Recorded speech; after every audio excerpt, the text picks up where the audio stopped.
গাজীপুরে প্রকাশ্যে কুপিয়ে ও গলা কেটে হত্যা করা হয়েছে দৈনিক প্রতিদিনের কাগজ পত্রিকার গাজীপুর প্রতিনিধি মোহাম্মদ আসাদুজ্জামান তুহিনকে। অধ্যাপক ইউনূসের নতুন বন্দোবস্তের বাংলাদেশে এখন সাংবাদিকদের কুপিয়ে হত্যা করা শুরু হয়েছে।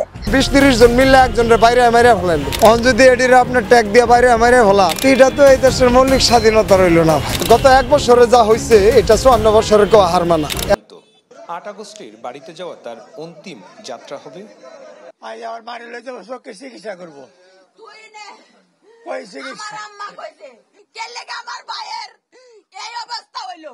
এবার সাংবাদিক তুহিন হত্যার প্রতিবাদে সারা দেশ জুড়ে বিক্ষোভ মিছিল ও হরতাল কর্মসূচি পালন করছে আওয়ামী লীগ সহ সাধারণ জনগণ। ডক্টর ইউনূস ক্ষমতা আসার পর থেকে দেশে দর্শন, চাঁদাবাজি এমনকি মবের মতো ঘটনা বেড়েই চলেছে, যার ফলে ডক্টর ইউনূসকে ব্যর্থ সরকার আখ্যা দিয়ে আগে সরকারই অনেকটা ভালো ছিল এমনই মন্তব্য করছে বিভিন্ন রাজনৈতিক দলের নেতাকর্মীরা। বৈষম্যের শিকার হচ্ছে, রক্ত যখন দিয়েছে রক্ত আরো দেব।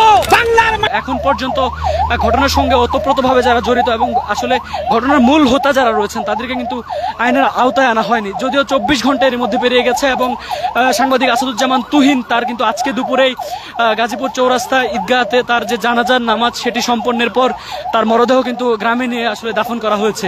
7টা কত জানি বাজে, ওই মুহূর্তে আমার একটা ফোন দেয়, ফোন দিয়ে কয় সাইম ভাই কোথায় আপনি? আসার পরে এখান থেকে দুইজনে আবার 8টা বাজে গেছে, আমার স্টাফকে বললাম তুমি এক কাজ করো, অফিস বন্ধ করো, আমরা দুজন বের হয়ে যাচ্ছি।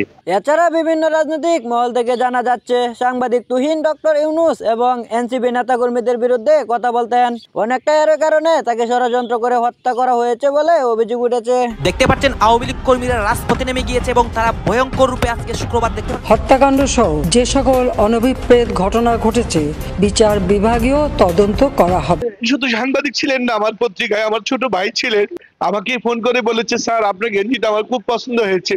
আমি ঢাকা থেকে এসে আমি গাজীপুর থেকে এসে গেঞ্জিটা একই কালার কিনে দিয়েছি, একটা ছবি তুলেছে।